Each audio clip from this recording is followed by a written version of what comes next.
మరి పంచాయతీల పట్టుకొమ్మాలంటే ఢిల్లీలో నుంచి నిధులు రాష్ట్రాలకు వస్తే గ్రామాలకు చేరట్లేదని ప్రత్యక్షంగా కేంద్రం నుంచి గ్రామ పంచాయతీలకు వాళ్ళ ఖాతాలలో నిధులు పోయే విధంగా రాజ్యాంగాన్ని సవరించి 73, 74 రాజ్యాంగ సవరణతోని నిధులను సరాసరి గ్రామ పంచాయతీలకు అందించిన మాట ఇవాళ రాజీవ్ గాంధీ తెచ్చిన సరళీకృత విధానాలు కాదా?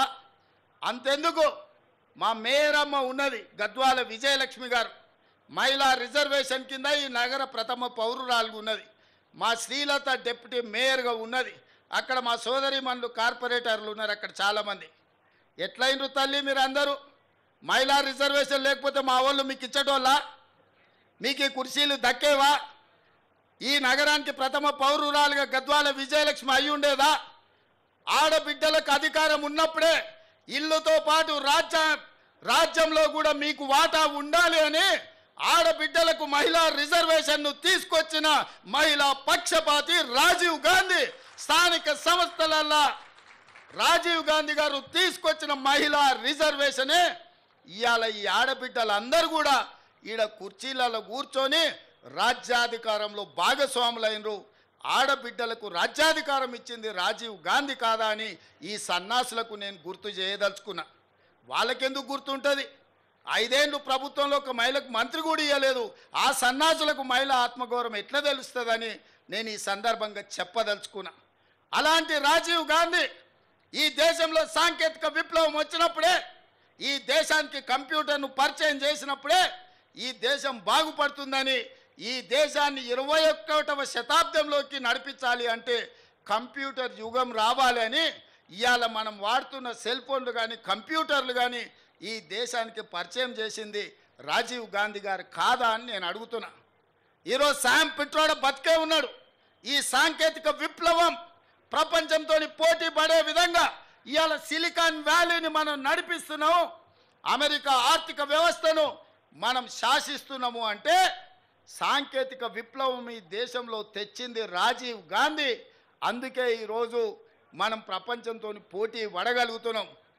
ఈరోజు ట్విట్టర్లో పెడుతున్నాడు, అమెరికా పోయి కంప్యూటర్ చదువుకున్నా అంటున్నాడు. ఆ కంప్యూటర్ని పుట్టించింది ఈ దేశానికి పరిచయం చేసిందే రాజీవ్ గాంధీ సన్నాసి. లేకపోతే ఎక్కడో గుంటూరులో ఇడ్లీ కూడా అమ్ముకుంటూ తిరిగేటోనివి. ఎందుకంటే ఆడికి చదువుకుంటానికి పోయినావు కదా, నువ్వు ఆన్నే ఇడ్లీ కూడా అమ్ముకొని బతికేటోనివి. లేకపోతే రైల్వే స్టేషన్లో ఛాయ్ సమోసా అమ్ముకుంటా సిద్దిపేటలోనే ఉండేటోనివి. రాజీవ్ గాంధీ దేశానికి కంప్యూటర్ని పరిచయం చేసింది కాబట్టి నీ బతుకు ఒక కంప్యూటరు, ఒక ట్విట్టర్ అకౌంటు, ఒక ఐటీ మంత్రివైనవు.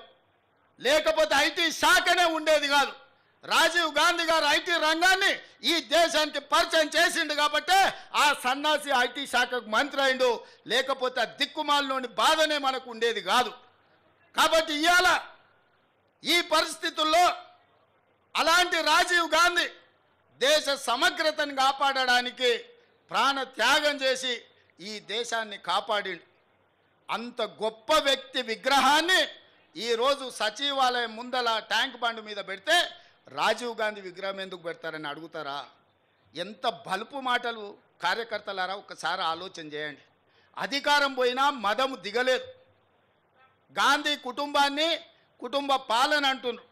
ఆ సన్నాసులకు చెప్పండి, రాజీవ్ గాంధీ గారు ప్రధానమంత్రిగా చనిపోయిన తర్వాత దాదాపుగా 15-20 ఏళ్ళు కాంగ్రెస్ అధికారంలో ఉంది. సోనియా గాంధీ గారు ఏ పదవి తీసుకోలే, కేంద్ర మంత్రి పదవి తీసుకోలే, ప్రధానమంత్రి పదవి తీసుకోలే. 2004 నుంచి 2014 10 సంవత్సరాలు బలమైన యూపీఏ ప్రభుత్వం ఉన్న సోనియా గాంధీ గారు, రాహుల్ గాంధీ గారు ఏ పదవులు తీసుకోలే. కేంద్ర మంత్రి పదవి కానీ ప్రధానమంత్రి పదవి కానీ తీసుకోలే. ఆనాడు రాజీవ్ గాంధీ గారు చనిపోయినాక దాదాపుగా 3 దశాబ్దాలుగా పైగా కాంగ్రెస్ పార్టీలో గాంధీ కుటుంబం ప్రధానమంత్రి, కేంద్ర మంత్రి పదవి తీసుకోలేదు. పదవి త్యాగం అంటే వాళ్ళని చూడాలి, ప్రాణ త్యాగం అంటే వాళ్ళని చూడాలి, స్వతంత్ర పోరాటం అంటే ఆ కుటుంబాన్ని చూడాలి. మోతీలాల్ నెహ్రూ, పండిత్ జవహర్లాల్ నెహ్రూ స్వతంత్రం కోసం పోరాటం చేసి ఈ దేశానికి స్వతంత్రం తెచ్చినోళ్ళు. శ్రీమతి ఇందిరాగాంధీ, శ్రీ రాజీవ్ గాంధీ ఈ దేశం కోసం ప్రాణాలు త్యాగం చేసి దళిత గిరిజన ఆదివాసీలను ఆదుకున్న జాతి. సోనియా గాంధీ, రాహుల్ గాంధీ పదవి త్యాగం చేసి మన్మోహన్ సింగ్, పివి నరసింహారావు లాంటి మేధావులను ఈ దేశానికి ప్రధానమంత్రులుగా పరిచయం చేసింది తెలంగాణ బిడ్డను ఈ దేశానికి ప్రధానమంత్రిని చేసింది శ్రీమతి సోనియా గాంధీ కాదా? ఇవాళ మనం గొప్పగా చెప్పుకుంటున్నాం, మన తెలంగాణ బిడ్డ, మన వంగర బిడ్డ ఈ దేశానికి ప్రధానమంత్రి అయిన. ఎట్లయినా శ్రీమతి సోనియా గాంధీ గారు ఆనాడు పివి నరసింహారావు గారిని ఈ దేశానికి ప్రధానమంత్రిగా చేయలేదా? మన్మోహన్ సింగ్ను ఆర్థిక మంత్రిగా చేయలేదా? ఈ దేశానికి ప్రధానమంత్రిగా చేయలేదా? పదవీ త్యాగం అంటే సోనియా గాంధీ గారిది, రాహుల్ గాంధీ గారిది. మరి ఈ సన్నాసులదేందయ్యా? అయ్యి ఉండంగానే అయ్యో ముఖ్యమంత్రి, కొడుకు ఐటీ మంత్రి, అల్లుడు సాగునీటి పారుదల శాఖ మంత్రి, బిడ్డ ఎంపీ, సడ్డకుని కొడుకు రాజ్యసభ. దుర్మార్గులారా, రాష్ట్రాన్ని దోసుక తిని పదవులని పంచుకొని వందలాది ఎకరాల ఫామ్ హౌజులు కట్టుకొని మీరు గాంధీ కుటుంబం గురించి మాట్లాడతారా? గాడిదకి ఏం తెలుసు గంధం చెక్క వాసన అని పెద్దోళ్ళు ఎప్పుడో చెప్పారు. ఈ గాడిదలకు తెలుసా గాంధీ కుటుంబం గురించి అని నేను అడగదలుచుకున్నా. ఆనాడు చాకలి ఐలమ్మ ఒక్క మాట చెప్పింది, గడీలలో గడ్డి మొలవాల్సిందే అని. సాయుధ రైతాంగ పోరాటం గడీలలో గడ్డి మొలిసింది, గడీలు బద్దలై ప్రజాస్వామిక పాలన వచ్చింది. ఇవాళ నేను చెప్తున్న బిడ్డ, మీ ఫామ్ హౌజులలో జిల్లేళ్ళు మొలిపిస్తా. మీరు అనుకుంటురేమో మీరు అడ్డగోలుగా మాట్లాడితే కాంగ్రెస్ పార్టీ కార్యకర్తలు రేవంత్ రెడ్డి చూసుకుంటూ ఊరుకుంటాడేమని ఇవాళ చెప్తున్న రాజీవ్ గాంధీ సాక్షిగా సచివాలయం ముందల బిడ్డ, మీ ఫామ్ హౌజులలో జిల్లేళ్ళు మొలవాలి. ఫామ్ హౌజులలో మీరు జీవిస్తున్నాం, మా ఫామ్ హౌజులు మమ్మల్ని కాపాడుతాయేమని మీ ఫామ్ హౌజులలో జిల్లేళ్ళు మొలిపించే వరకు కాంగ్రెస్ పార్టీ కార్యకర్తలు ఎవరు విశ్రమించబోరనే సంగతి నేను చెప్పదలుచుకున్నా. అందుకే మిత్రులారా, ఈడ తెలంగాణ తల్లి విగ్రహం పెట్టాలనుకున్నాడంట. నేను అడుగుతున్న దిక్కుమాలినోని, తెలంగాణ తల్లి విగ్రహం పెట్టడానికి 10 ఏళ్ళు పడతాదే? 1000 ఎకరాలలో ఫామ్ హౌస్ కట్టుకున్నావు నువ్వు, 100 ఎకరాలలో వాడు జన్వాడల ఫామ్ హౌస్ కట్టుకున్నాడు, 10 ఎకరాలలో శత్రు దుర్భేదమైన ప్రగతి భవన్ పేరు మీద గడీని నిర్మించుకున్నావు. వాస్తు సక్కయలేదని నీ కొడుకు సంకనాకనికి పోతున్నాను సచివాలయం కట్టుకున్నావు. 1,00,000 కోట్లు దిగమింగిన కాళేశ్వరం కట్టినవు. ఇవాళ తెలంగాణ తల్లి పెట్టడానికి 10 ఏళ్ళు సరిపోలేదా? 10 సంవత్సరాలైనా తెలంగాణ తల్లిని పెట్టలేదు.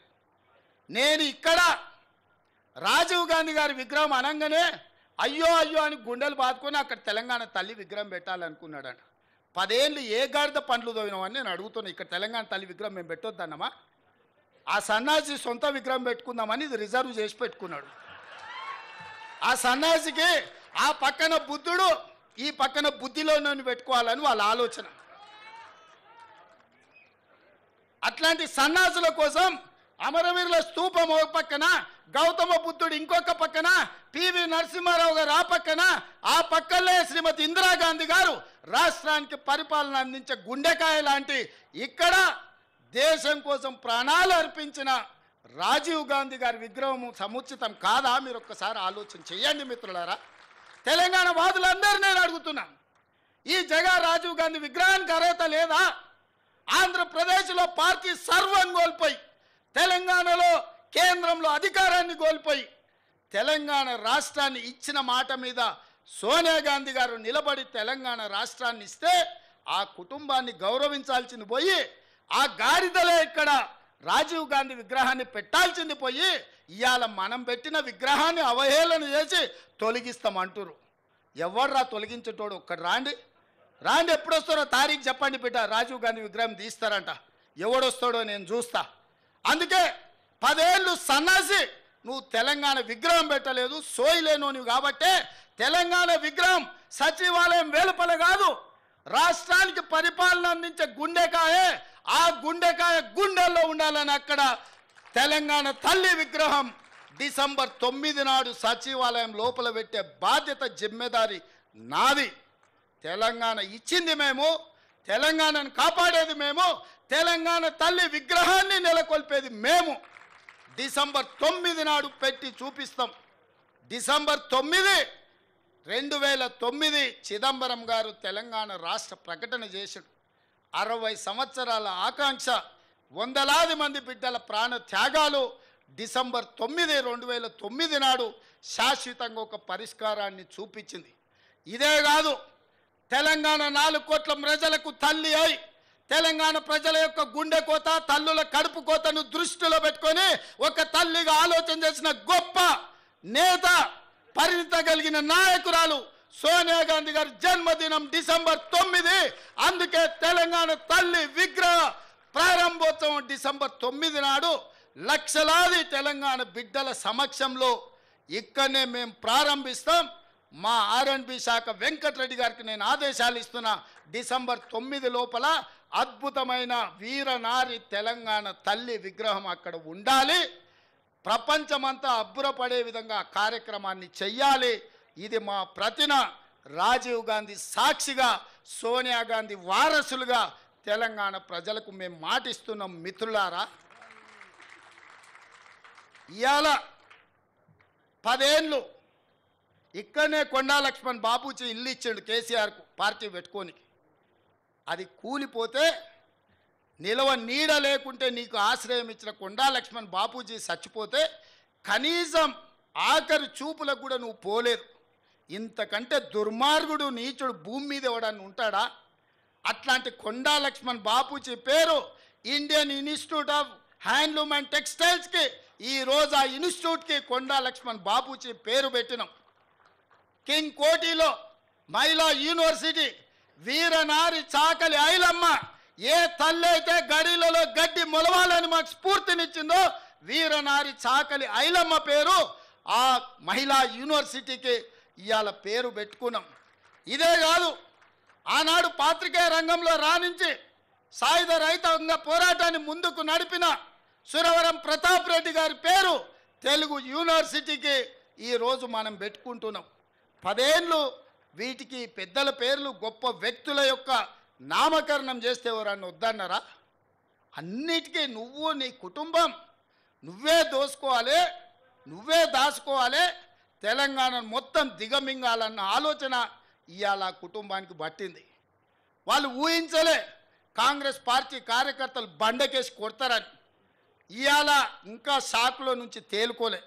రెగ్యులర్గా ఆయనకు షాక్ ట్రీట్మెంట్స్ జరుగుతున్నాయి ఫామ్ హౌస్లో. ఎందుకంటే అతనికి వాస్తవం అర్థం కావట్లేదు. అధికారం పోయింది, ప్రజాపాలన వచ్చింది, గడీలు బద్దలైపోయినాయి, ఇవాళ వాళ్ళ బతుకులు దివాలా తీసినాయి అన్న సంగతి ఆయనకు అర్థం కావడానికి కొంత సమయం పడుతుంది. ఈ లోపల కొంతమంది చిల్లర మల్లర గాళ్లను మన మీదకి మాట్లాడిస్తున్నారు. కాంగ్రెస్ పార్టీ కార్యకర్తలారా అప్రమత్తంగా ఉండాలి. ఈ కాలకేయ మూట మళ్ళీ గ్రామాల మీదకి రాబోతుంది. ఇవాళ వాళ్ళని వదిలించుకున్నాం. మిడతల దండై తెలంగాణను కబలించాలని ఇవాళ వీళ్ళందరూ కుట్రలు చేస్తున్నారు.